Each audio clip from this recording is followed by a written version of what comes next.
Hello friends, welcome back to my YouTube channel PD tag math. तो आज का ये अपना लास्ट लेक्चर है ओडी का। इससे पहले वाले जो लेक्चर हमने लिए हैं उनमें अपना कंप्लीट हो चुका है 2012 टू 2023 तक के। अभी तक जो आपके CSIR नेट के एग्ज़ाम हुए हैं हमने कंप्लीट ओडी वहाँ पे किया है। उससे पहले हमने न्यूमेरिकल एनालिसिस किया था, वो भी आपका कंप्लीट हो चुका है। तो अगर हम आज के लेक्चर की बात करें डे 19, तो आज के लेक्चर में हम यहाँ पे करने वाले हैं दिसंबर 2011 एंड नेक्स्ट हम यहाँ पे करने वाले हैं जून 2011। ठीक है, तो इससे पहले वाला अपना कंप्लीट हो चुका है, यानी कि यूनिट 3 की अगर हम बात करें तो ओडी एंड न्यूमेरिकल एनालिसिस आपका कंप्लीट हो जाएगा। इसके बाद हम यहाँ पे कल से हम दो लेक्चर लेना स्टार्ट करेंगे, क्योंकि दिन बहुत कम रह चुके हैं और क्वेश्चन प्रैक्टिस करना हमारे लिए बहुत ही ज़्यादा ज़रूरी है। तो हम यहाँ पे कल पीडी स्टार्ट करेंगे और अब कोशिश करेंगे, क्योंकि जो लेंथी था अपना, ठीक है। तो देखिए, एक आपका सुबह लेक्चर होगा, एक आपका शाम को होगा। तो हम यहाँ पे सिर्फ क्वेश्चन प्रैक्टिस करने वाले हैं। ओडी का आपका ये लास्ट लेक्चर है, इसको आप देख लीजिए एक बार अच्छे से। तो देखिए, फर्स्ट क्वेश्चन आपका क्या रहने वाला है। क्वेश्चन नंबर फर्स्ट है यहाँ पे, let y1x and y2x form a fundamental set of solutions. तो यहाँ पे आपको पता होना चाहिए what is fundamental set of solutions. ठीक है, फंडामेंटल सेट ऑफ सॉल्यूशंस क्या होता है। फंडामेंटल सेट ऑफ सॉल्यूशंस के लिए आपको पहले रोन्सकियन पता होना चाहिए। आई होप कि रोन्सकियन आपको पता होगा। डायरेक्ट यहाँ पे फंडामेंटल सेट ऑफ सॉल्यूशन पे बेस्ड एक थ्योरम होती है जिसमें रोन्सकियन आपका यूज होता है। ठीक है, तो देखिए, अगर हम बोलें कि y1 और y2 fundamental set of solutions हैं किसके, एक homogeneous second order linear ODE के। अब आपके पास जो ये गिवन है ये कैसी है, homogeneous second order linear ODE आपको ये गिवन है, और जो x आपका a टू b के बीच में लाई करता है, एंड px एंड qx आपके पास क्या है, रियल वैल्यूड कॉन्टिन्यूस फंक्शन है। कहाँ पे, इस इंटरवल में। ठीक है, तो सबसे पहले देखिए y1 और y2 अगर फंडामेंटल सेट ऑफ सॉल्यूशंस है तो क्या कंडीशन होती है फंडामेंटल सेट ऑफ सॉल्यूशन की, कोई बताएगा मेरे को, क्या कंडीशन होती है। सबसे पहली कंडीशन होती है कि जो y1 और y2 है ये आपके पास सॉल्यूशन होने चाहिए जो गिवन ओडी है उसके। एंड सेकंड कंडीशन आपके पास क्या होती है, जो आपके पास गिवन ओडी है उसका जो भी हम सॉल्यूशन फाइंड आउट करते हैं उस सॉल्यूशन को हम इन दोनों की लीनियर कॉम्बिनेशन में राइट डाउन कर सकें। ठीक है, तो ये कंडीशन आपकी सेटिस्फाई होनी चाहिए। ठीक है, जो इसका सॉल्यूशन आएगा आपके पास, जो ये ओडी है इसका जो सॉल्यूशन आएगा, अगर उस सॉल्यूशन को हम इन दोनों के लीनियर कॉम्बिनेशन में लिख पा रहे हैं, ठीक है, तो हम क्या बोल देंगे, y1 और y2 क्या है, fundamental set of solutions of second order linear ODE, है ना। तो मैं यहाँ पे लिखवा भी देती हूँ आपको, एक मिनट, पेज लेना ही पड़ेगा। नेक्स्ट यहाँ पे लिख लीजिए, फंडामेंटल सेट ऑफ सॉल्यूशंस की क्या होती है कंडीशन। देखिए, two functions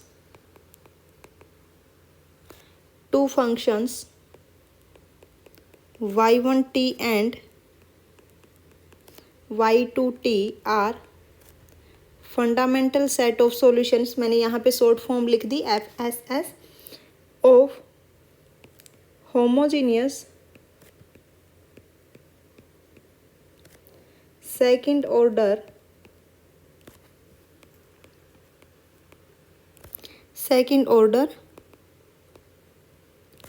linear ODE. ODE means ordinary differential equation. If क्या है condition, first is y1 and y2 are solution of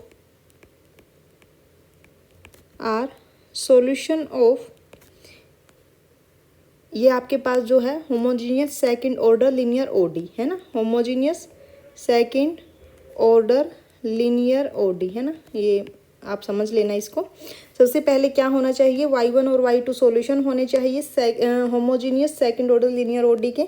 second condition क्या होनी चाहिए, every solution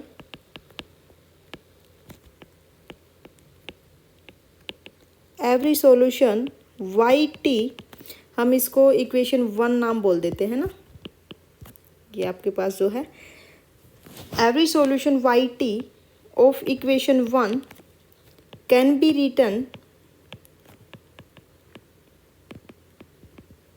written as linear combination of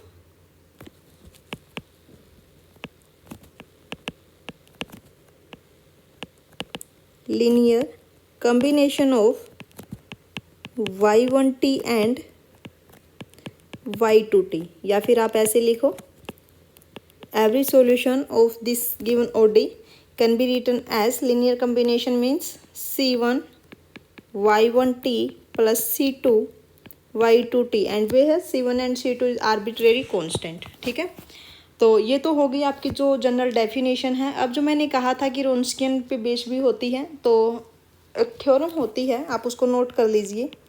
और थ्योरम आपके पास क्या है, two solutions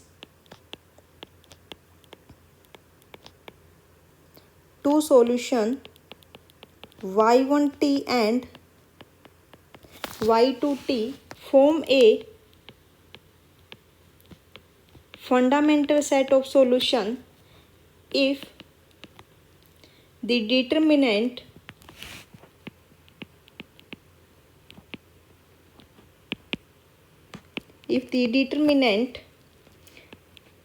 y1t y2t y1 dash t y2 dash t is not equal to 0।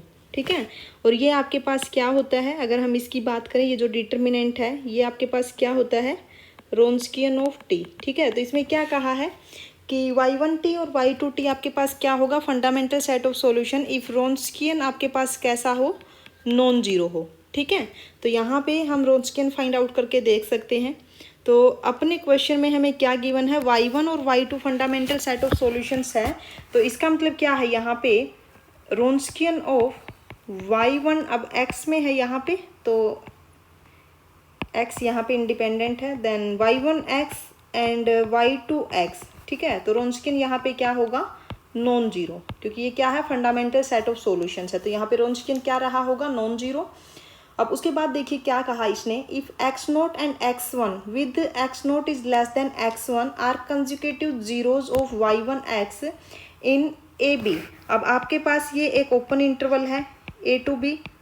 ठीक है, x0 यहाँ पे मान लीजिए, x1 आपका यहाँ पे रहा होगा, ये दोनों क्या है, कंसेक्यूटिव जीरोज हैं किसकी, y1 की, है ना। तो इसका मतलब क्या होगा कि y1 x0 भी आपका जीरो रहा होगा एंड y2 x0 भी आपका क्या होगा, जीरो, क्योंकि ये क्या है आपके पास, सॉरी x1 y1 की है ना, तो y1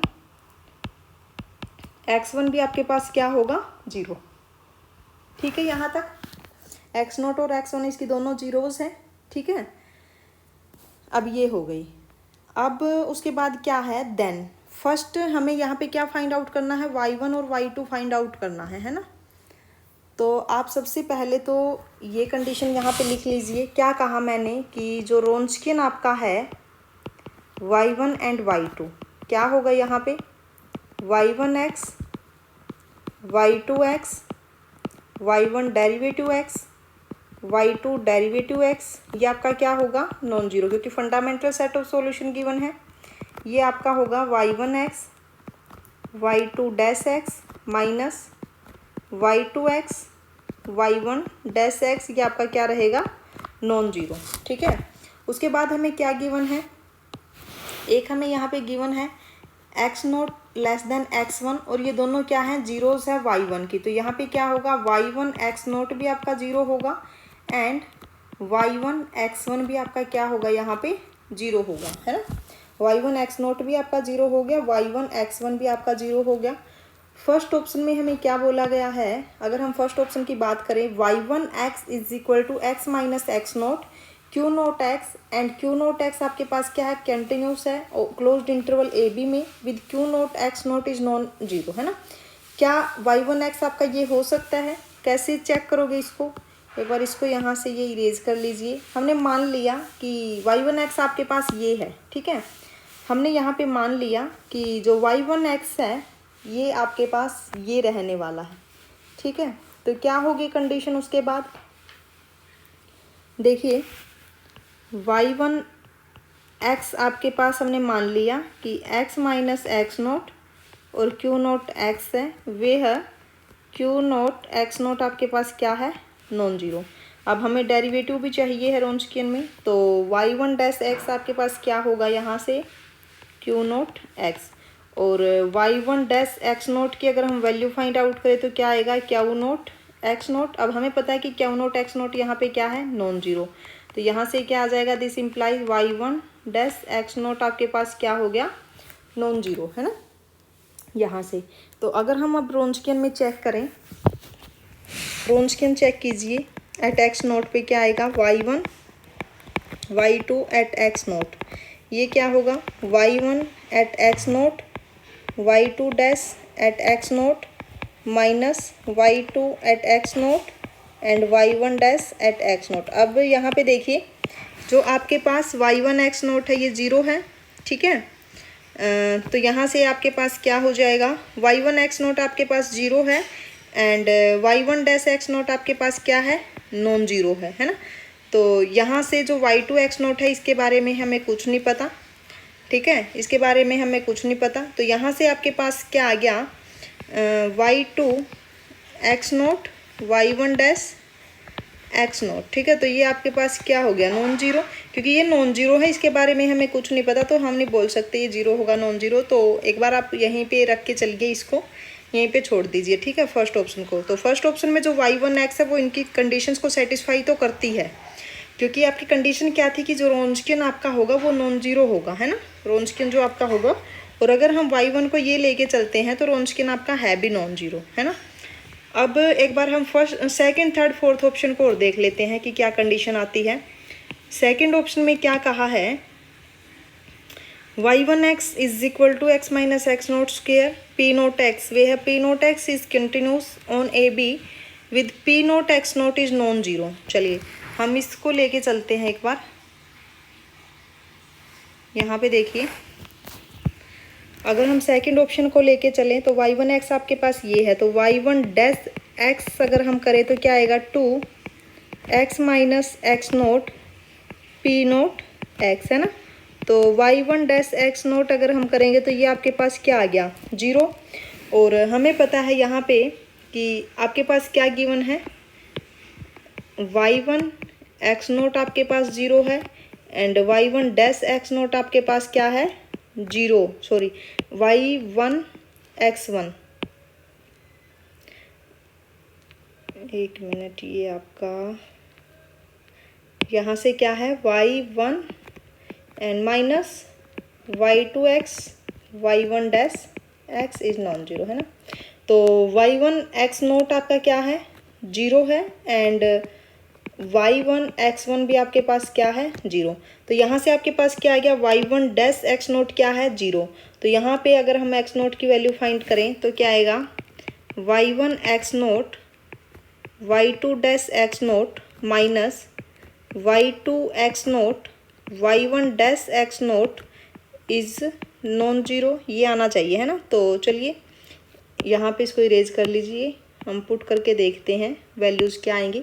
y1 एक्स नोट ये आपके पास जीरो है into y2 dash x naught minus, अब y2 एक्स नोट हमें नहीं पता क्या है y2 x note, but y1 dash x note क्या है, जीरो। तो यहाँ पे तो आपके पास जीरो आ गया। तो इसका मतलब क्या हुआ, यहाँ पे y1 और y2 तो फंडामेंटल सेट ऑफ सॉल्यूशन नहीं हुए, बट हमें तो क्या गिवन है कि y1 और y2 fundamental set of solution है। तो यहाँ पे y1 एक्स ये कभी नहीं हो सकता, सेकेंड ऑप्शन आपका इनकरेक्ट हो जाएगा। अब अगर हम थर्ड ऑप्शन को देखें, y2 X has no zeros in X naught x1, इसने कहा है कि y2 एक्स के पास एक भी जीरोज नहीं होगी x नोट और x1 के बीच में, क्या ऐसा पॉसिबल है।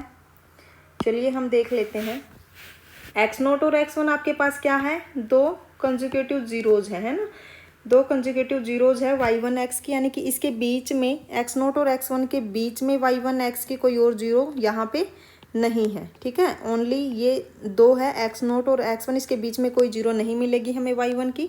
हमें यहाँ पे शो करना है कि y2 एक्स की यहाँ पे कोई जीरो मिलती है एक्स नोट और x1 के बीच में, ये हमें देखना है ना।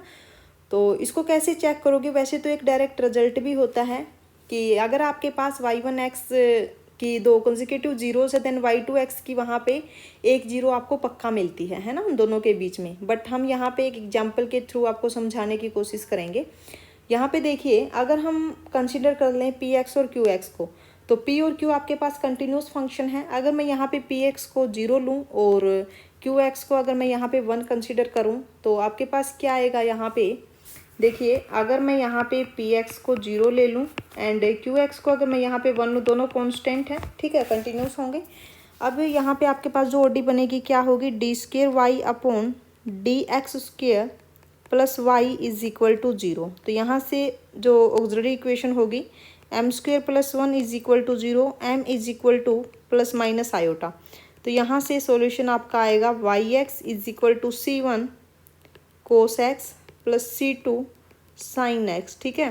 तो हमें यहाँ पे y1 और y2 कुछ इस टाइप से कंसिडर करना है कि x0 और x1 दो कंसेक्यूटिव जीरोज़ हो। तो यहाँ पे देखिए मैंने साइन एक्स को y1x मान लिया, कोस एक्स को मैंने यहाँ पे y2x मान लिया। अब हम ग्राफ के थ्रू इसको समझेंगे। और हमने यहाँ पे इंटरवल क्या ले लिया, 0 to पाई, कंटिन्यूस है ना। y1 और y2 की अगर हम बात करें तो अब देखिए अगर मैं साइन एक्स का ग्राफ ड्रॉ करूँ, ये आपका 0 हो गया, इधर आपका π/2 है, इधर आपका पाई है ना। 0 to पाई ही हम लेंगे, तो x हम यहाँ पे बोल देते हैं 0 to पाई, ठीक है। अब यहाँ पे देखिए अगर मैं यहाँ पे साइन का ग्राफ ड्रॉ करूँ, ये 1 हो गया, इधर -1, तो आपका जो ग्राफ है वो इस टाइप से जाएगा, है ना, इस टाइप से। और हमने यहाँ पे लिया है 0 to पाई। तो अब देखिए ये आपका जो ग्राफ है ये हो गया साइन एक्स का, ठीक है, साइन एक्स का। तो आपके पास 0 और पाई, ठीक है, y1 0 आपके पास 0 है एंड y1 पाई आपके पास 0 है एंड 0 आपके पास क्या है, लेस देन पाई है, दोनों आपके पास क्या है, कंसेक्यूटिव जीरोज़ हैं। अब अगर मैं यहाँ पे कोस का ग्राफ ड्रॉ करूँ तो कोस 0 आपका 1 होता है, तो यहाँ पे आएगा कोस π/2 आपका क्या होता है, कोस π/2, यहाँ से शुरू होगा, कोस π/2 आपका 0 होगा, तो ये ऐसे जाएगा, कोस पाई आपका -1 होगा, तो ऐसे जाएगा, ठीक है। अब यहाँ पे आप एक चीज़ देखिए, ये आपका जो ग्राफ है ये हो गया कोस एक्स का, ठीक है। अब जो π/2 है वो तो आपका कहाँ पे है, 0 to पाई के बीच में है, ठीक है। और कोस π/2 आपका क्या हो गया, 0। तो इसने तो कहा था कि, और ये आपका क्या है, y2x है ना, यानी कि y2 π/2 आपके पास क्या हो गया, y2 π/2 आपके पास 0 हो गया, है ना। यानी कि 0 to पाई के बीच में हमें यहाँ पे एक जीरोज़ मिलती है y2 के लिए, बट इसने कहा है हैज़ नो जीरोज़, तो यहाँ पे आपका ये ऑप्शन इनकरेक्ट हो जाता है। उसके बाद क्या है, फोर्थ ऑप्शन में है y2x0 0 but y2-x0 is non zero. अब इसको कैसे करोगे आप, इसने कहा है कि y2x0 0 है but y2-x0 is non zero. अगर मैं यहाँ पे y2x0 0, अगर मैं यहाँ पे इसको y2 कंसिडर कर लूँ, अगर मैं इसको y2 लेके चलूँ, y2x is x minus x0 square p0x, है ना। तो y2x0 यहाँ पे क्या हो गया, 0। अब अगर मैं इसका डिफ्रेंशिएशन करूँ तो ये y2-x आपका बनेगा 2 × x minus x0 and p0x। तो यहाँ से y2-x0 निकालोगे वो भी तो 0 आएगा, है ना। तो यहाँ से जो फोर्थ ऑप्शन है वो भी आपका इनकरेक्ट हो जाता है। ओनली फर्स्ट ऑप्शन है जो ये कंडीशंस को सेटिस्फाई करता है, यानी कि फर्स्ट ऑप्शन यहाँ पे करेक्ट ऑप्शन होगा, है ना। अगर आपके पास कोई और अदर वे है देन आप उससे भी कर सकते हैं। अगर आपको ये अच्छा तरीका लगता है आप इससे कर सकते हैं, ठीक है। लाइक ज़रूर करते रहिएगा, चैनल पे पहली बार आए हो तो सब्सक्राइब भी कर लीजिएगा, है ना। चलिए सेकंड क्वेश्चन पे चलते हैं। सेकंड क्वेश्चन है आपका, ये भी 2011 का ही क्वेश्चन है, दिसंबर 2011। अब सेकंड क्वेश्चन में क्या है, consider the equation dy/dt is equal to 1 + f² t yt and y at 0 is 1, t is greater than equal to 0, where f is a bounded continuous function on semi closed interval। अब f आपके पास कैसा है, bounded है और continuous है ना। तो हम यहाँ पे जब इस टाइप के क्वेश्चन होते हैं हमें फंक्शन की कंडीशंस दी होती है बट एग्जैक्ट वैल्यू ऐसे हमें फंक्शन नहीं दिया होता, तो हम कंसिडर करके चलते हैं जो कि उनकी कंडीशंस को सेटिस्फाई करे। जैसे इधर f कैसा दिया, हमें बाउंडेड है और कॉन्टीन्यूस है, तो हम यहाँ पे इसको इजी बनाने के लिए हम कांस्टेंट फंक्शन ले सकते हैं। अगर हम f(t) को 1 मान के चलें तो बहुत ईजी हो जाएगा क्वेश्चन अपना, ठीक है। तो इसी टाइप से हम करने की कोशिश करते हैं, ठीक है। तो अब देखिए क्या करोगे यहाँ पे, उसके बाद हमें क्या फाइंड आउट करना है, then this equation admit a unique solution. Okay, हमें सॉल्यूशन फाइंड आउट करना है, इसका कैसा सॉल्यूशन होगा, है ना। चलिए अब यहाँ पे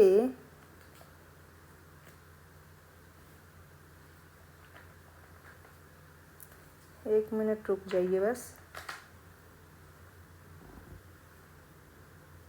एक्स नोट यहाँ पे क्या है 0 एंड वाई नोट आपका यहाँ पे क्या है 1। ये आपका एक्स नोट है, ये आपका वाई नोट है ना। एक्स नोट और वाई नोट आपके पास है 0, ठीक है। ओके, चलिए इसको फाइंड आउट करते हैं। F1 को यहाँ पे हम 1 मान लेते हैं, है ना। कांस्टेंट भी है, कांस्टेंट है तो कंटिन्यूस और बाउंडेड होगा, है ना। तो देखिए, take F of T is equal to 1, तो यहाँ से क्या बनेगा dy upon D T is equal to 2yt, है ना, 2yt। अब इसको सोल्व कीजिए, dy upon Y is equal to 2dt, integration on both side, then log of y is equal to 2t plus log c। Okay, तो यहाँ से आपके पास क्या बनेगा y is equal to E raise to the power 2t into C, है ना। अब इनिशियल कंडीशन हमें गिवन है y at 0 is equal to 1, तो यहाँ पे जब हम पुट करेंगे तो c की वैल्यू आपके पास क्या आ गई 1, ठीक है। तो यहाँ से आपके पास आ गया Y T is equal to E raise to the power 2t, ठीक है। आपके पास क्या आ गया Y T is equal to E raise to the power 2t। ये आपके पास क्या है यूनिक सॉल्यूशन है। आपके पास क्या आ गया यूनिक सॉल्यूशन, कोई कांस्टेंट यहाँ पे नहीं है, कुछ वेरी नहीं करेगा, है ना। तो यहाँ पे देखिए आपके पास ये यूनिक सॉल्यूशन आ गया। तो अब अगर हम ऑप्शंस को देखें तो ऑप्शंस में अपने पास क्या है, एक चीज़ देखिए यहाँ पे फोर्थ ऑप्शन क्या है, this equation admits a unique solution Y T, ठीक है, यूनिक सॉल्यूशन है। फर्दर लिमिट अगर टी टेंड टू इन्फिनिटी करेंगे, यहाँ पे हम limit T tend to infinity अगर हम करें तो ये आपके पास क्या आएगा इन्फिनिटी आएगा, यानी कि इस कंडीशन को भी सेटिस्फाई करता है। बट यहाँ पे हमने एक एग्जाम्पल लिया है, इससे पहले हमें 3 ऑप्शन है जो वो कॉन्ट्राडिक्ट करने पड़ेंगे इससे, तभी जा करके हम इसको करेक्ट बोल सकते हैं, क्योंकि ये सिर्फ हमने F T is equal to 1 के लिए शो किया है ना। तो चलिए पहले हम वो 3 ऑप्शन देखते हैं क्या है। This equation admit a unique solution, ठीक है। And further limit T tend to infinity y t exist, ये एग्जिस्ट नहीं करता, फाइनाइट नहीं है, इन्फिनिटी अपना आया तो ये आपका इनकरेक्ट हो जाता है। Second is this equation admits 2 linearly independent solution, नहीं, आपके पास एक यूनिक सॉल्यूशन आया है। Third is this equation admit a bounded solution for which this equation admit a bounded solution for which limit T tend to infinity y t does not exist, तो ये भी आपका इनकरेक्ट हो जाएगा। तो यहाँ पे ओनली फोर्थ ऑप्शन बचता है जो कि आपका करेक्ट होगा, ठीक है, इसमें कोई प्रॉब्लम नहीं होगी, है ना।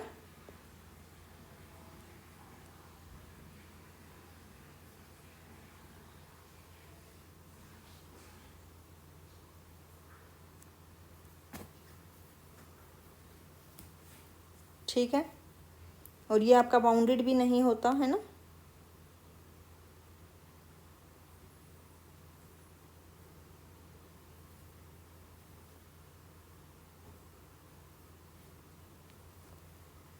इन्फिनिटी की तरफ टेंड करता है ना ये।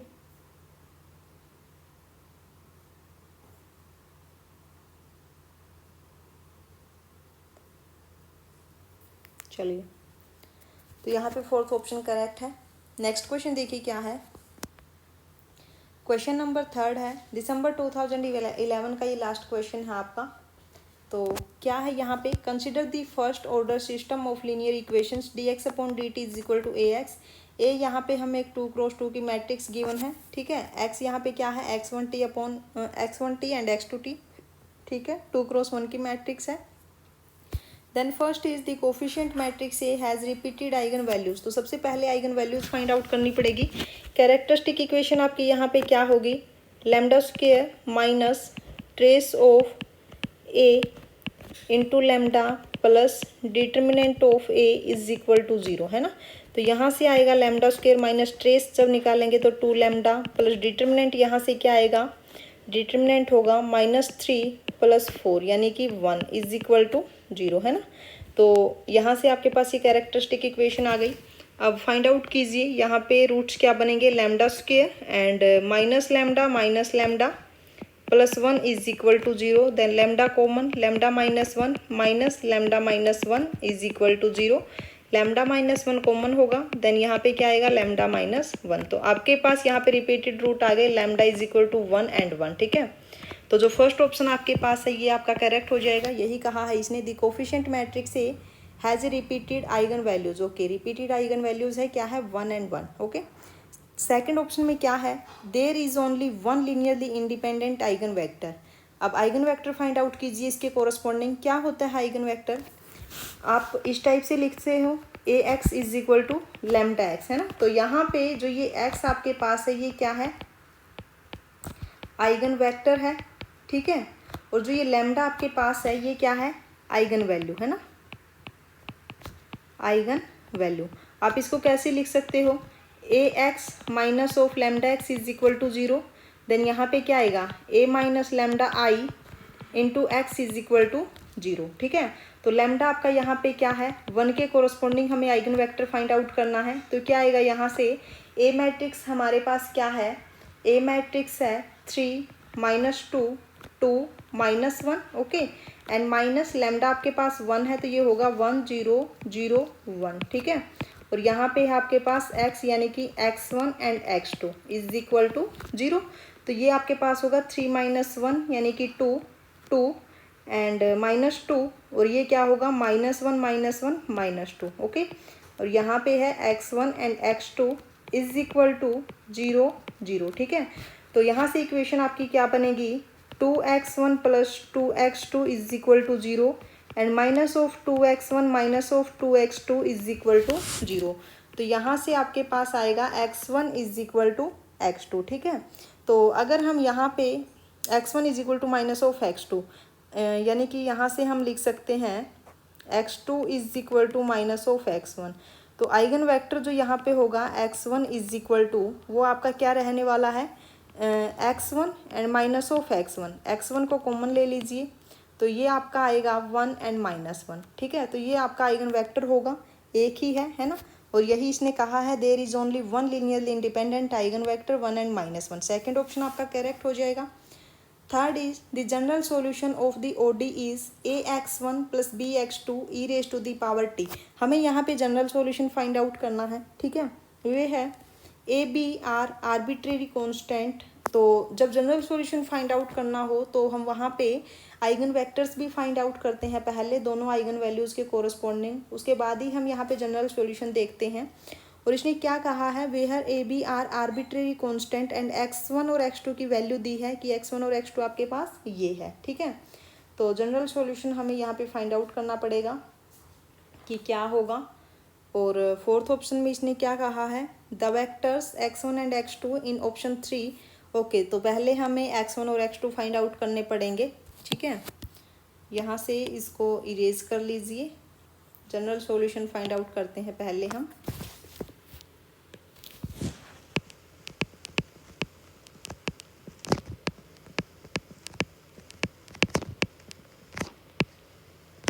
जनरल सॉल्यूशन क्या होगा, है ना।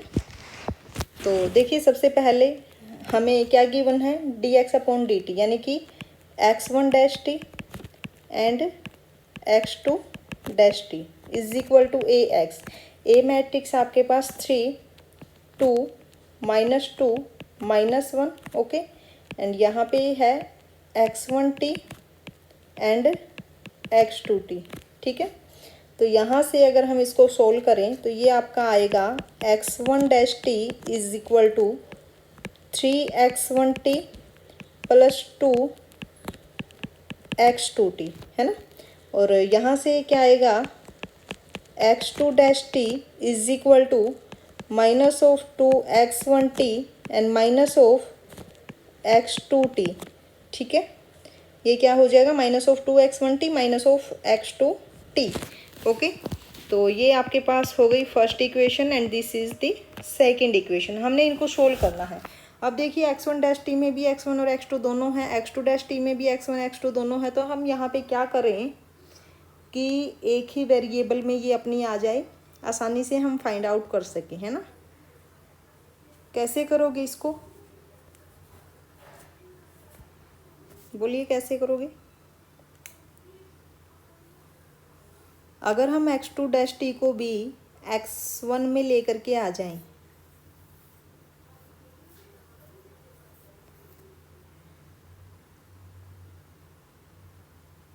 देखिए कैसे करोगे।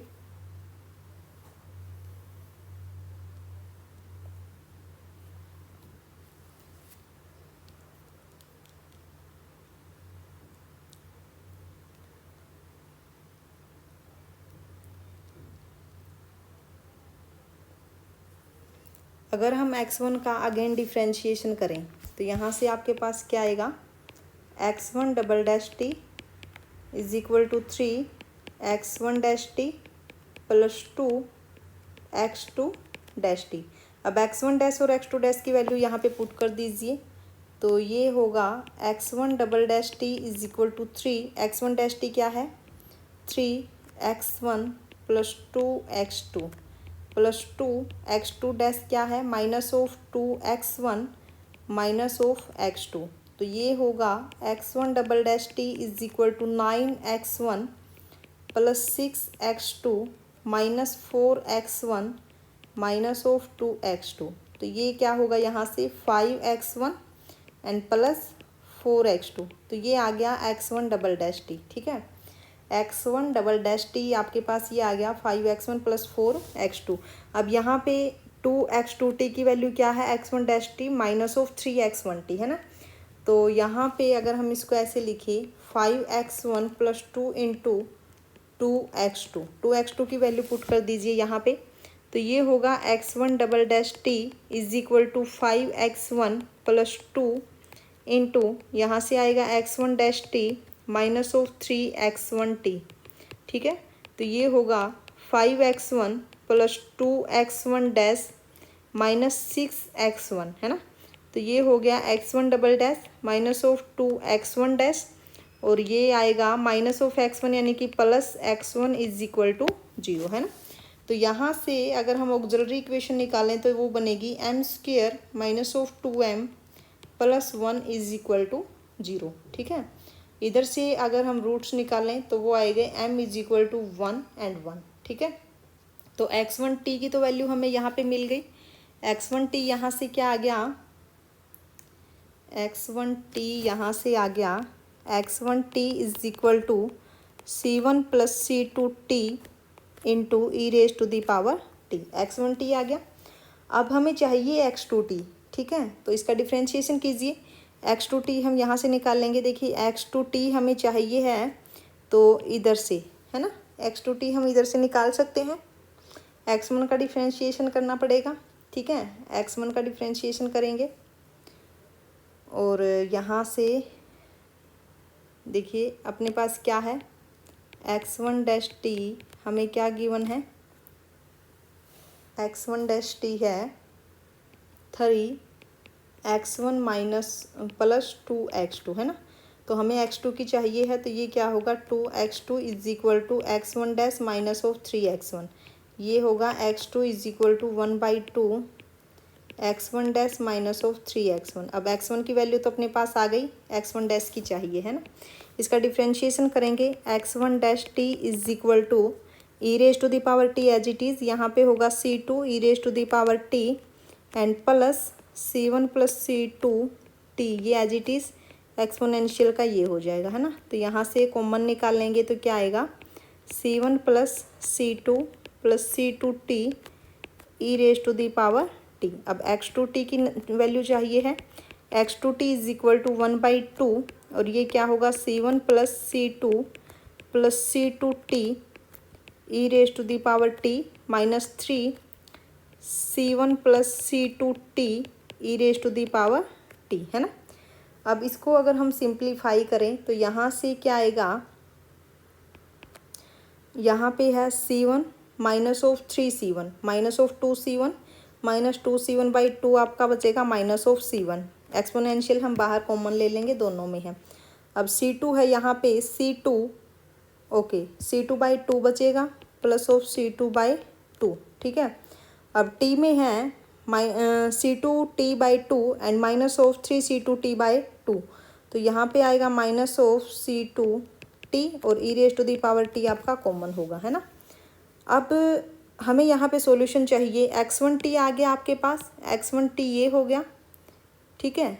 x2t आपके पास ये हो गया, ओके। तो अगर मैं यहाँ पे c1 और c2 के कोफिशिएंट्स अलग से लूँ, है ना। अब x1 और x2 हमें चाहिए है, यहाँ पे लिख लीजिए x1t x2t is equal to c1 के कोफिशिएंट्स क्या होंगे। c1 के कोफिशिएंट लिखिए यहाँ पे। फर्स्ट में c1 का कोफिशिएंट है 1, है ना। यहाँ पे c1 का कोफिशिएंट है -1, कॉमन आ जाएगा e⁻t प्लस c2 का कोफिशिएंट क्या होगा, c2 का यहाँ पे है t और यहाँ पे c2 का क्या है 1/2 -t और कॉमन क्या है e⁻t, ठीक है। तो यहाँ पे इसने क्या किया है, ये जो कंप्लीट पार्ट है, ठीक है, ये जो कंप्लीट है इसको इसने रख दिया, ये जो है इसको इसने रख दिया x1 और इसको इसने बोला है x2, ठीक है। तो ये c1 को ये a मान के चला है, तो हम a और b ही ले लेते हैं। तो यहाँ से क्या आएगा ax1 प्लस bx2 और e⁻t, ठीक है। अब यहाँ पे x1 ये है, x2 आपके पास ये है और ये दोनों आपके पास क्या है, लीनियरली इंडिपेंडेंट है। तो यहाँ से जो थर्ड ऑप्शन है आपका वो भी सही हो जाएगा एंड जो फोर्थ ऑप्शन है आपका वो भी सही होगा, ठीक है। तो यहाँ पे चारों के चारों ऑप्शन एकदम करेक्ट है, अच्छे से कर लीजिएगा। तो देखिए यहाँ पे आपका कंप्लीट हो जाता है दिसंबर 2011, है ना। अब हम कर लेते हैं जून 2011 में आए हुए क्वेश्चंस, ठीक है। आई होप कि आपको ये अच्छे से समझ में आ गया होगा। और मैं आपको बता दूं कि हमारा ये व्हाट्सएप ग्रुप है, अगर प्रॉब्लम डिस्कशन करनी है, वहाँ पे स्टूडेंट्स हैं आपस में डिस्कशन करते हैं, तो उनके साथ आप भी प्रॉब्लम डिस्कशन कर सकते हैं। ये QR कोड है, आप इसको स्कैन करके वहाँ पे ज्वाइन कर सकते हैं या फिर हमारे व्हाट्सएप चैनल पे हाय बोल दीजिएगा, हम वहाँ पे आपको ऐड कर देंगे, ठीक है। उसके बाद ये हमारा एक टेलीग्राम चैनल है, यहाँ पर भी आपको अपडेट मिलती रहती हैं, इसको भी आप ज्वाइन कर सकते हैं, PD टेक मैथ के नाम से ही है, ठीक है। तो अब हम चलते हैं जून 2011 की तरफ, ओके। देखिए जून 2011 में आपके जो क्वेश्चंस आए हुए हैं, for the boundary value problem y double dash plus lambda y is equal to 0, इस टाइप के क्वेश्चन हम बहुत कर चुके हैं, ठीक है। इनमें कोई प्रॉब्लम नहीं होनी चाहिए आपको, एकदम आसानी से आप इनको कर सकते हैं। क्या है, for the boundary value problem y double dash plus lambda y is equal to 0 and boundary condition है y at -pi is equal to y at pi and y dash at -pi is equal to y dash at pi. To each eigenvalue lambda there corresponds first is only one eigen function. यहाँ पे हमें eigen values के corresponding eigen functions find out करने हैं, उनकी conditions क्या होगी वो यहाँ पे हमें शो करनी है। तो इस टाइप के जो क्वेश्चन होते हैं आपको पता है लैम्डा पे केस बनते हैं, एक हम लैम्डा 0 लेके चलते हैं, lambda greater than 0 and lambda less than 0, ये 3 केस हम यहाँ पे डिस्कशन करते हैं, है ना। तो चलिए आज भी हम वही करने वाले हैं। आप लिख लीजिए क्या है, y double dash plus lambda y is equal to 0 and condition है y at -pi is equal to y at pi and y dash at -pi is equal to y dash at pi, ठीक है। तो first case हम यहाँ पे लेके चलते हैं,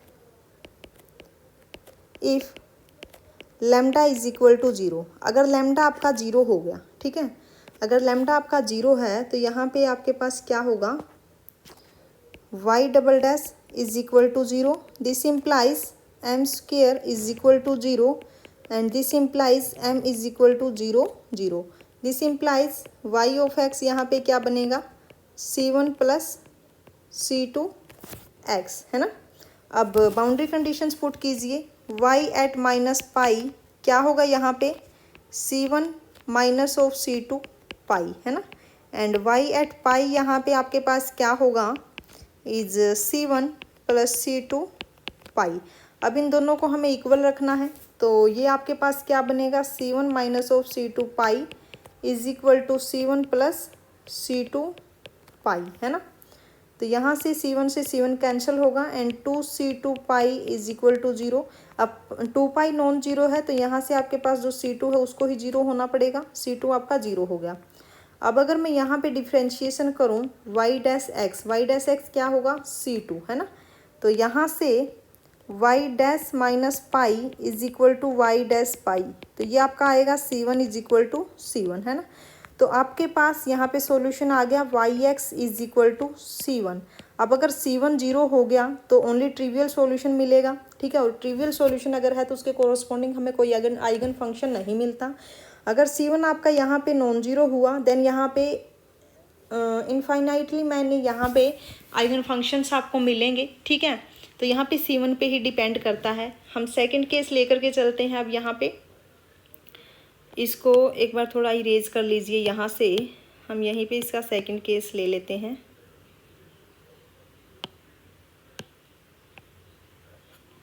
सेकंड केस लीजिए। If lambda is less than 0 से lambda is equal to minus of mu square and mu आपका जो होगा यहाँ पे नॉन जीरो, ठीक है। तो ये हो जाएगा y double dash minus of mu square is equal to 0। This implies m square is equal to mu square. This implies m is equal to plus minus mu. तो सॉल्यूशन यहाँ पे आएगा Y x is equal to C1 e raise to the power mu x plus C2 e raise to the power minus of mu x. Y dash अगर हम यहाँ पे करेंगे तो वो होगा mu C1 e raise to the power mu x minus of mu C2 e raise to the power minus of mu x, है ना। अब y at minus pi is equal to y at pi, then C1 e raise to the power mu pi plus C2 e raise to the power minus of mu pi is equal to C1 e raise to the power minus of mu pi plus C2 e raise to the power mu pi, है ना। तो ये आपके पास क्या होगा, C1 common लेंगे e raise to the power mu pi minus e raise to the power minus of mu pi और प्लस C2 हम कॉमन लेंगे तो ये आएगा e raise to the power minus of mu pi minus e raise to the power mu pi is equal to 0, ठीक है। तो हम यहाँ से ये माइनस भी कॉमन ले सकते हैं। आपके पास एक इक्वेशन तो ये बनेगी। सेकंड आपकी जब y dash at minus pi करेंगे तो ये आपका यहाँ से होगा mu C1 e raise to the power mu pi minus mu C2 e raise to the power minus of mu pi is equal to यहाँ से mu C1 e raise to the power minus of mu pi minus mu C2 e raise to the power mu pi, है ना। तो यहाँ पे भी हम क्या करेंगे, म्यू C1 कॉमन ले लेंगे हम, म्यू C1 तो ये होगा e raise to the power mu pi minus of e raise to the power minus of mu pi and minus यहाँ पे हम ले लेंगे म्यू C2 कॉमन, then e raise to the power minus of mu pi minus यहाँ पे क्या होगा minus e raise to the power mu pi is equal to 0। ये आपके पास कैसी होगी, सेकंड इक्वेशन आ जाएगी, है ना। तो जब हम इसको सोल्व करेंगे तो यहाँ से आपके पास क्या बनेगा,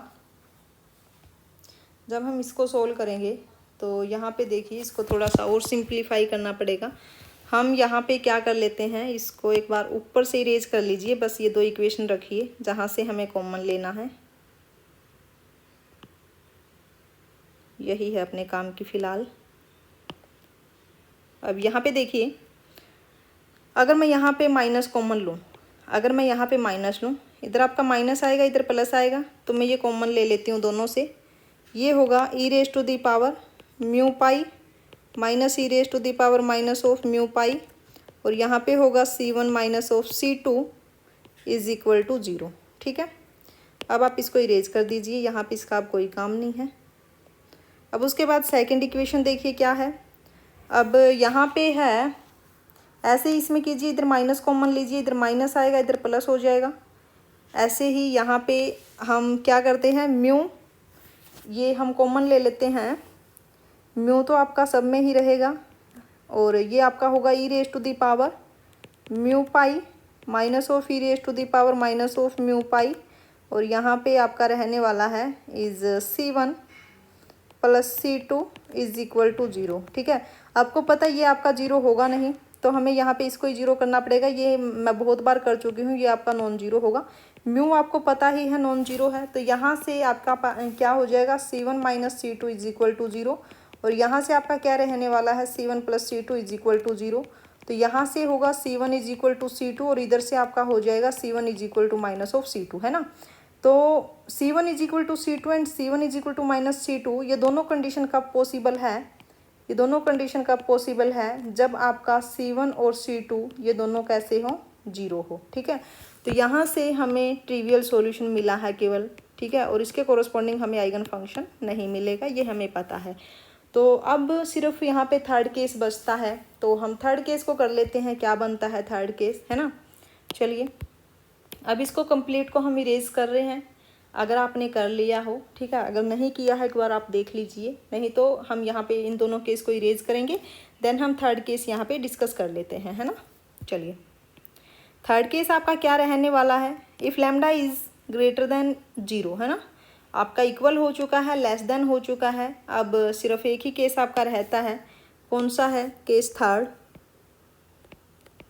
एंड केस थर्ड आपका क्या है, if lambda is greater than 0 से lambda is equal to mu square and where mu is non zero. Okay, तो ये होगा y double dash plus mu square is equal to 0 and this implies ये हो जाएगा d square plus mu square into y is equal to 0 and auxiliary equation होगी M square plus mu square is equal to 0 and this is m is equal to plus minus mu iota. ठीक है, तो यहाँ से जो solution होगा y x is equal to C1 cos of mu x plus C2 sine of mu x. और याद रखिएगा जो म्यू है आपका वो नॉन जीरो है ना।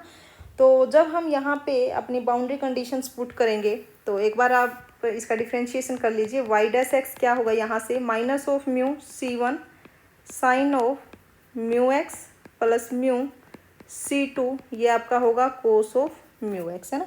अब हम यहाँ पे बाउंड्री कंडीशंस पुट करेंगे, y at minus pi is equal to y at pi. तो आपके पास क्या होगा, देखिए y at minus pi is equal to y at pi. तो ये हो जाएगा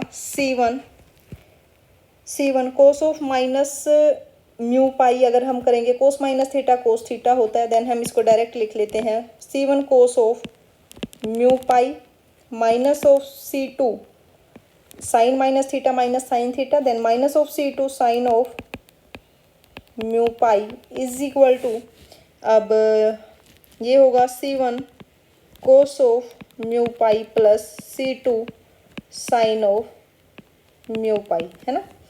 तो यहाँ से अपना क्या आएगा, ये आपका कैंसिल होगा, C2 कॉमन ले लीजिए, C2 sine of mu pi is equal to 0, है ना। तो एक तो आपके पास ये इक्वेशन बन जाती है। सेकंड यहाँ पे अगर हम करें, सेकंड आपका क्या है, y at minus pi is equal to y dash at pi. तो यहाँ से जो इक्वेशन आपकी बनेगी वो होगी, जो इक्वेशन यहाँ पे होगी ये आपका क्या होगा, माइनस माइनस प्लस हो जाएगा, mu C1 sine of mu pi, ये होगा minus of mu C2 cos of mu pi is equal to minus of mu C1 sine of mu pi plus mu C2 cos of mu pi. ठीक है, तो यहाँ से अगर हम इसको सोल्व करें, अगर हम इसको यहाँ पे सोल्व करें तो एक मिनट, यहाँ पे ये प्लस हो जाएगा और इधर ये प्लस ही रहेगा, तो ये इधर से कैंसिल हो गया और यहाँ पे होगा mu C1 sine of mu pi is equal to 0। ठीक है, ये दो इक्वेशन यहाँ पे बनती है। देखिए अगर हमने C1 और C2 को 0 ले लिया, अब यहाँ पे देखो एक चीज़ नोट करने की है, आप ऐसे मत करना कि अगर हम एक भी यहाँ पे नॉन जीरो ले ले तो काम चल जाएगा C1 या C2 में से। यहाँ पे दोनों को 0 क्यों लेना पड़ेगा, इधर देखिए, इधर भी आपके पास क्या है साइन म्यू पाई, इधर भी आपके पास क्या है साइन म्यू पाई, है ना। तो ये नॉन जीरो कब होगा आपका साइन म्यू पाई, जब हम यहाँ पे C1 और C2 को क्या लें, 0 लें, तभी ये पॉसिबल है ना। नहीं तो अगर हमने इन दोनों को 0 ले लिया तो हमें आइगन फंक्शन यहाँ पे नहीं मिलेगा, ओनली ट्रिवियल सॉल्यूशन बन जाएगा। तो यहाँ पे हमें क्या करना पड़ेगा, C1 एंड C2 को हमें यहाँ पे 0 लेना पड़ेगा। दिस इम्प्लाइज अगर ये 0 हो गए तो हम यहाँ पे क्या कर लेते हैं, इनको यहाँ पे एक मिनट सॉरी, ये मैं गलत बोल गई। हमें यहाँ पे क्या करना पड़ेगा, C1 और C2 को हमें नॉन जीरो लेना पड़ेगा। ठीक है, C1 और C2 को हमें नॉन जीरो लेना पड़ेगा। तो इसका मतलब क्या है कि साइन ऑफ म्यू पाई को 0 होना पड़ेगा। ठीक है, साइन म्यू पाई आपका कहाँ पे 0 होगा, साइन ऑफ एन पाई पे। तो यहाँ पे जो म्यू की वैल्यू है वो कितनी आ गई, n, यानी कि लैम्डा की वैल्यू यहाँ पे कितनी आ गई, n²। ठीक है, तो सॉल्यूशन यहाँ पे क्या बन गया, अगर हम यहाँ पे y(x) की बात करें तो ये हो गया आपके पास C1 cos of nx plus C2 sine of nx। ठीक है, तो ये हो गया y1 और ये आपके पास क्या हो गया, y2। Both are linearly independent, है ना, बोथ आर लीनियरली इंडिपेंडेंट। अब हम ऑप्शंस पे चलते हैं। First is only one eigen function, नहीं, आपके पास 2 आइगन फंक्शंस है, y1 और y2। Second is 2 eigen functions, बिल्कुल सही है। Third is 2 linearly independent eigen functions, okay. Fourth is 2 orthogonal eigen functions. आपके पास जो ये आइगन फंक्शंस आए हैं कैसे हैं, ऑर्थोगोनल है। आप चेक कर सकते हैं, आपके पास लिमिट क्या है, -पाई टू पाई। एंड कांस्टेंट जो है आपके पास Cn और Cm ले लीजिए, से Cn cos of nx and Cm sine of mx dx, okay. तो कांस्टेंट बाहर ले लीजिए Cn Cm, एंड यहाँ पे है -पाई टू पाई, ये क्या है, cos of nx and sine of mx dx। अब ये जो आपके पास है कैसा है, ओड फंक्शन है। ठीक है, अगर आपके पास ओड फंक्शन है देन आपकी जो वैल्यू होती क्या होती है, 0। ठीक है, तो आपके पास जो आइगन फंक्शंस है कैसे हैं, ऑर्थोगोनल है, यानी कि second, third and fourth option आपका यहाँ पे करेक्ट हो जाएगा। First option is incorrect, okay. अगर आपको सॉल्यूशन अच्छा लगा हो देन आप लाइक करते जाइए साथ के साथ। ठीक है, चलिए नेक्स्ट क्वेश्चन की तरफ बढ़ते हैं हम। नेक्स्ट क्वेश्चन क्या है, let y1x and y2x form a fundamental set of solutions. ये मैं पहले करवा चुकी हूँ, फंडामेंटल सेट ऑफ सॉल्यूशन क्या होता है। To the differential equation d²y/dx² plus ph dy/dx plus qx is equal to 0 where x lying between a to b, where px and qx are continuous in closed interval and x naught is a point in ab। जो x naught आपका है वो कहाँ पे है, इस interval में है। First is both y1x and y2x can not have a local maximum at x nought. जब भी हम मैक्सिमम और मिनिमम फाइंड आउट करते हैं तो हम क्या करते हैं, वहाँ पे सबसे पहले जो आपके पास y(x) होता है, ठीक है, हम इसका डेरिवेटिव फाइंड आउट करते हैं और उसको 0 के इक्वल पुट कर देते हैं। तो हम वहाँ पे चेक करते हैं कि x की किस वैल्यू के लिए 0 आया है। ठीक है, ये होता है अपना जो फर्स्ट ही आपका जो स्टेप होता है मैक्सिमम और मिनिमम फाइंड आउट करने के लिए। तो देखिए फर्स्ट ऑप्शन में इसने क्या कहा है, both y1 and y2 can not have a local maximum at x nought. तो कैसे करोगे इस क्वेश्चन को, आप बोलिए जल्दी से, कैसे करोगे।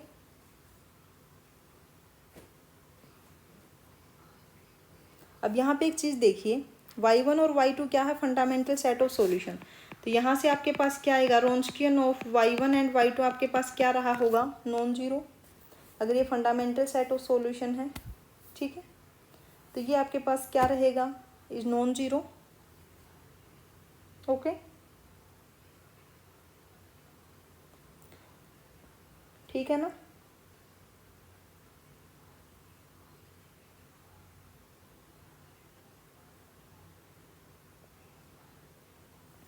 फर्स्ट ऑप्शन में क्या कहा, फर्स्ट ऑप्शन में क्या है, both y1 and y2 can not have a local maximum. हम यहाँ पे एज्यूम करके चलते हैं कि y1 और y2 के पास लोकल मैक्सिमम है कहाँ पे, एट x पॉइंट पे। हम एज्यूम करके चलते, इसके कॉन्ट्राडिक्शन, ठीक है। Assume that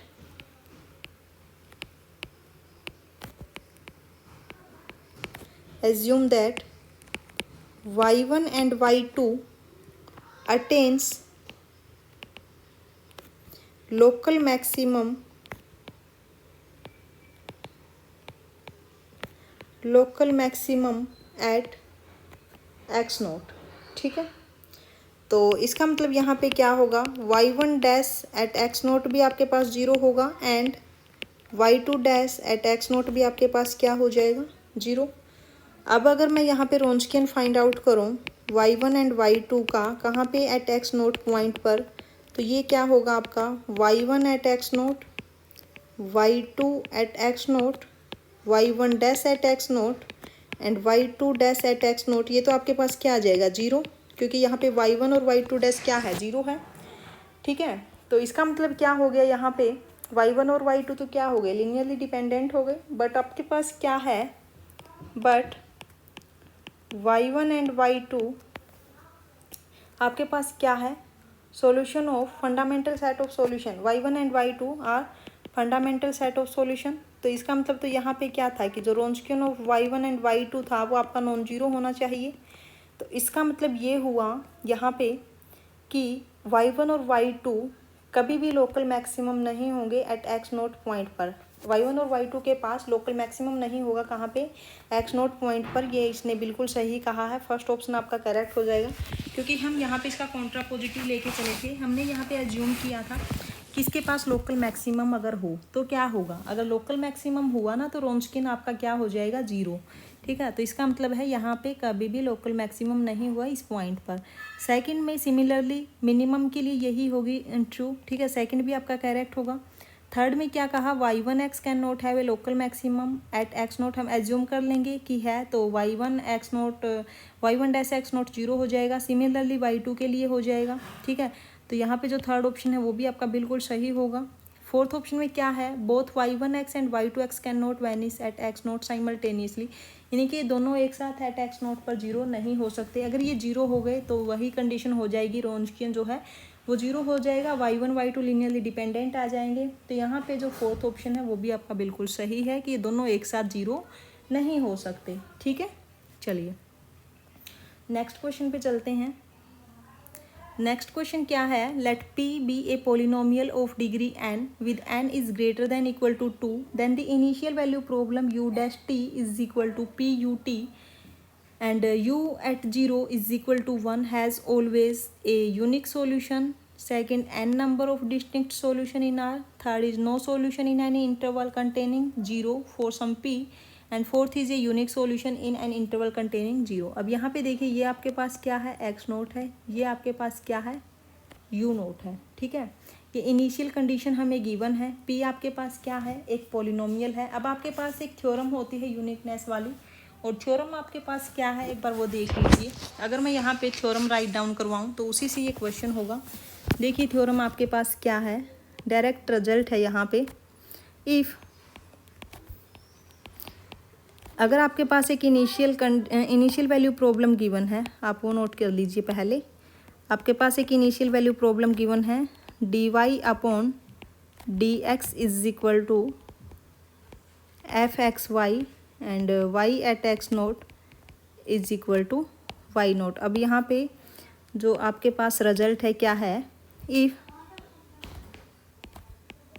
f(x(y) and curly f upon curly y both are continuous in some region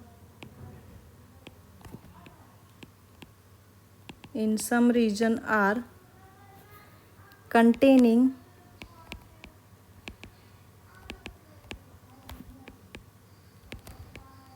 x naught y naught, then the solution to initial value problem is unique in कहाँ पे, in open interval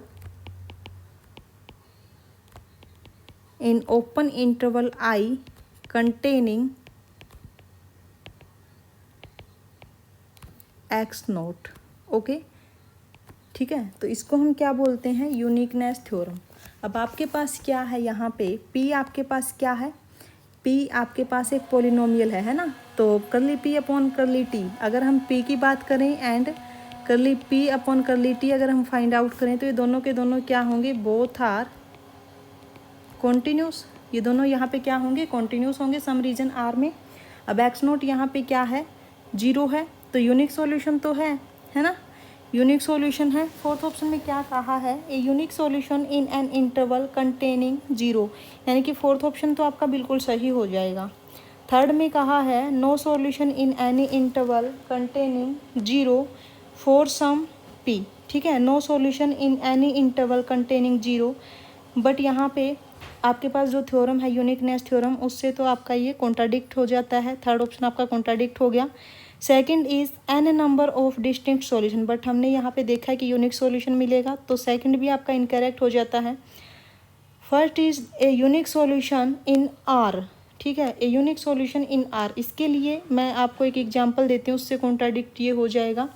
अगर हम यहाँ पे एक example लेकर के चलें, देखिए अगर हम यहाँ पे एक एग्जांपल लें, पी एक्स यहाँ पे क्या है, एन डिग्री की पोलिनोमियल, एन आपके पास ग्रेटर देन इक्वल टू 2 है, तो हम यहाँ पे एक 2 डिग्री की पोलिनोमियल ले लेते हैं। लेट पी एक्स, अगर मैं यहाँ पे एक्स स्क्वेयर कंसिडर करूँ, एक 2 डिग्री की पोलिनोमियल है ना, एन यहाँ पे क्या हो गया 2, ठीक है, तो यहाँ पे यू डैश टी क्या आ गया, u dash t is equal to u dash t हो गया आपके पास यू स्क्वेयर टी, तो d u upon u square is equal to d t, है ना। तो यहाँ पे अगर हम इंटीग्रेट करें तो ये आपके पास बनेगा -1 upon u is equal to t plus c. This implies यहाँ से क्या आएगा, इनिशियल कंडीशन हमें क्या गिवन है, u at 0 is equal to 1, है ना। तो अगर हम यहाँ पे पुट करें तो c की वैल्यू आपके पास क्या है, u at 0 is equal to 1, तो अगर हम यहाँ पे पुट करेंगे तो ये होगा 1, है ना, -1 upon 1 is equal to 0 plus सी।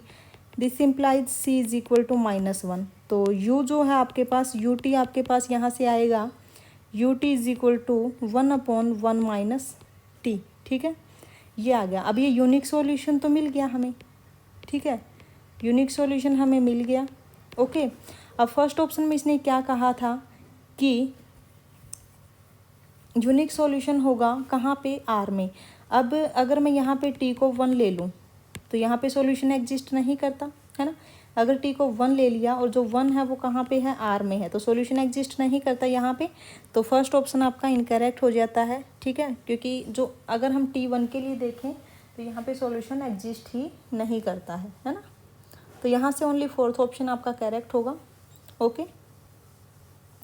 उसके बाद आपका ये लास्ट क्वेश्चन रहता है, क्या है, consider the ODE u double dash t plus p t u dash t plus q t u t is equal to r t, where t belongs to closed interval 0 to 1. There exist continuous functions p, q and r defined on closed interval and two solutions u1 and u2 of this OD such that Wronskian of u1 and u2. अब हमें पता है कि जो Wronskian आपका होता है या तो वो होल इंटरवल पे नॉन जीरो होगा या फिर होल इंटरवल पे आपका वो जीरो होगा, है ना। तो अब क्लोज्ड इंटरवल हमें यहाँ पे क्या दे रखा है, 0 to 1। अब इस इंटरवल में हमें चेक करना है कि Wronskian क्या होगा। अब यहाँ पे देखिए either Wronskian at x is 0 for all x in closed interval 0 to 1, or Wronskian is non-zero for all x in close interval 0 to 1, ये कंडीशन होती है ना। अगर Wronskian आपका फर्स्ट वाला हुआ 2t - 1, अब देखिए 0 पे ये क्या देगा, नॉन जीरो, 1 पे ये क्या देगा, नॉन जीरो, बट अगर मैं यहाँ पे t को 1/2 लूँ और 1/2 आपका कहाँ पे है, क्लोज इंटरवल 0 to 1 में, तो यहाँ पे जो Wronskian आएगा एट 1/2 पे वो आपका 0 आ जाएगा। बट मैंने क्या कहा, या तो होल इंटरवल में आपका 0 होगा या नॉन जीरो, बट यहाँ पे 0 और 1 पे तो नॉन जीरो आ गया, बट 1/2 पे 0, तो ये आपका इनकरेक्ट हो जाएगा। ऐसे ही सेकंड के लिए चेक कीजिए। सेकंड में देखिए 0 के लिए 0, 1 के लिए 0। अगर मैं यहाँ पे π/4 लूँ, ठीक है, अगर मैंने यहाँ पे t को π/4 लिया तो यहाँ पे Wronskian क्या होगा एट π/4 पे, 1 आ जाएगा, क्योंकि साइन पाई बाई 2 क्या हो गया 1 है ना, साइन पाई बाई 2 क्या आ गया 1। ओके, तो ये भी आपका इनकरेक्ट हो जाएगा।